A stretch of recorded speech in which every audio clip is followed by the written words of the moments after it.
official album release party for Deshaun El Villano. So give it up for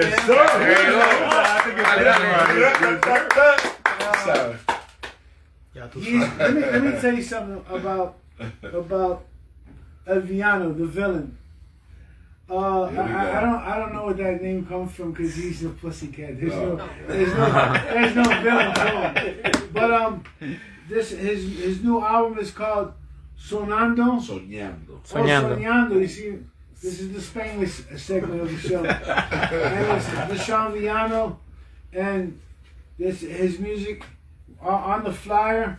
You could check out his music by just taking what do they call this thing here? QR code. A QR code, and it takes you directly to his music.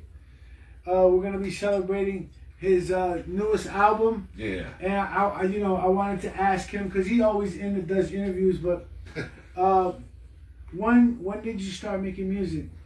I started making music pretty much since I was a kid, tapping on the table. You know, my mom telling me to stop it because I was annoying. I always liked the music that my parents listened to when I was a kid. My parents are from Colombia.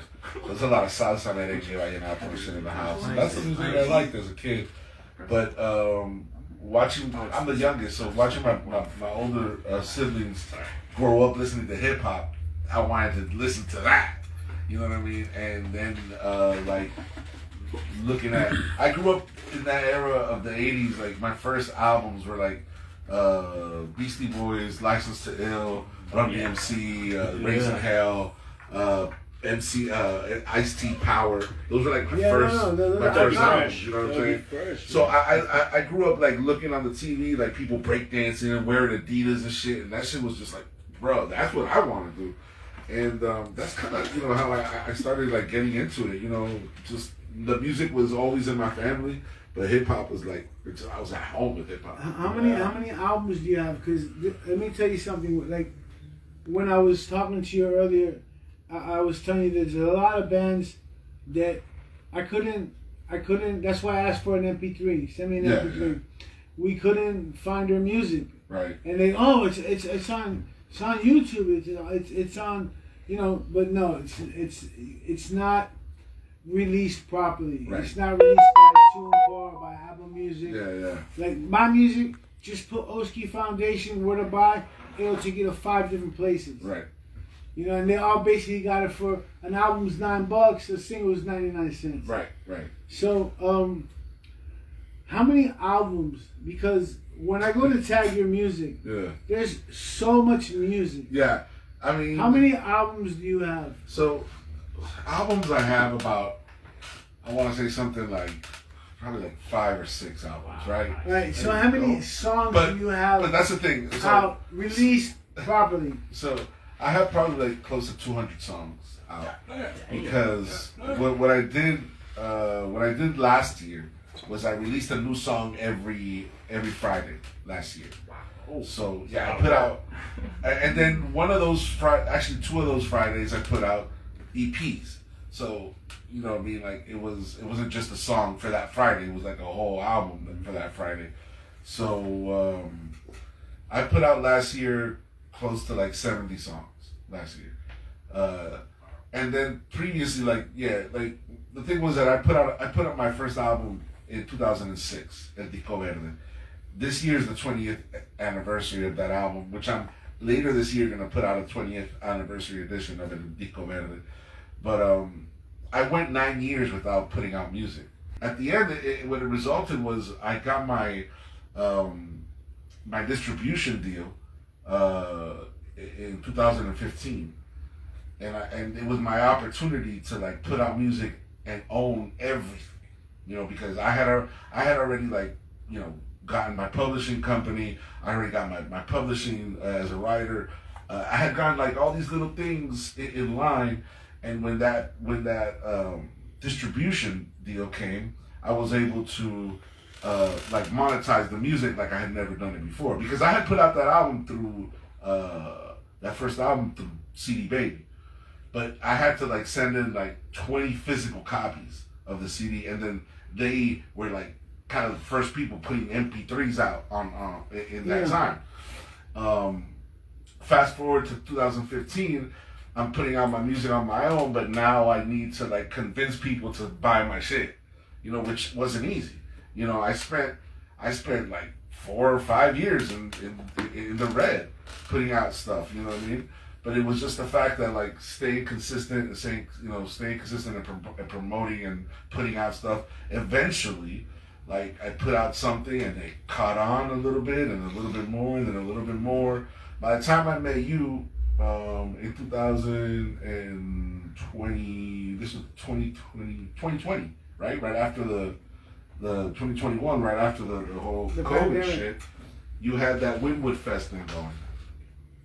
And I was like, man, if I could only get on this, it's gonna be so great for us because it's so great for me because it's gonna be like my first show in a long time. And I was like, yo, this is a long shot, but let me call this number. Hey man, what's up? And he sure enough gave me the opportunity, and you know we've been working ever since. I appreciate that. You're not. Yeah. And your affiliation with the Waffle Shop. Explain that to me. How did you meet these guys? Where did you meet them at? The Waffle Shop started like a show that Ed Waffle.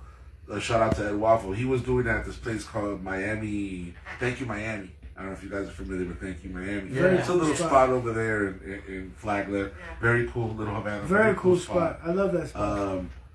And he was doing the Waffle Shop series as a show. And then, you know, it kind of became like a thing where the same artists were coming out and we just kind of like became like a rap crew, you know, because, you know, all the rap, like a few of the rappers of us got together and we were like, no, you know what, this is cool. Let's start rapping. Let's started freestyling, and one thing came, you know, led to another. And we started making songs together, and it just ended up something like, hey, when I perform, you do my background vocals. When you perform, I do your background vocals, and you know, we help each other like that. That's cool. So, on this new album, Soñando, which means dreaming in English. That's why everything looks fuzzy here. I get it. It's a dream. I get it. The whole time I've been going Sonando. So, who's on this album? Where did you record it? How'd you produce it? So this album is kind of like the fruit of what I built here in this business right here. DAgr8FM starts as, well, we're 111 management, but it started as the radio station at a little trap house, not too far from here in Little Haiti. It was a straight up trap house, and from that house we had the radio station going. So people would come and you know and get interviewed and show their music and buy some weed. I actually was invited to that. Yeah. My whole band showed up. Okay. We're invited by Blondie. Yeah. And I was remember that we found the house. I'm like, is this it? Yeah. And I remember when I was going in, some dude's like, hey, what you need? I go, I don't need nothing, man. You need to back up. Oh my God. That's what you need to do. And we performed in the living room. Wow. And so, anyway, getting back to your story. So, who's on the album? So, on the album. And where was it recorded? Well, it was recorded here in 111, and the thing was that it was just like a long time coming. Last year, I just started like creating here. I just started, you know, working with my friends here, because you know the producers who are on my album I've known for so many years. We just never sat down and worked. Yeah. And we just started working, and then it's like a dream. You know, it's like a dream come true to be able to, you know, come here at whatever hour of the day I want to. I'm on the board here at the station, so you know, I'm one of the owners. I do, you know what I'm saying, pretty much whatever I want, whenever I want. I have that great liberty, and with that liberty, I was able to come into the studio and just boom, boom, boom, boom, make music. And then this year I decided I'm gonna put it out 2026. We put it out, and we right away we submitted to the Latin Grammy. We're still waiting to hear back. Last year, the year before, we got considered for the Grammy, for the American Grammys. That's awesome. Those 2 albums.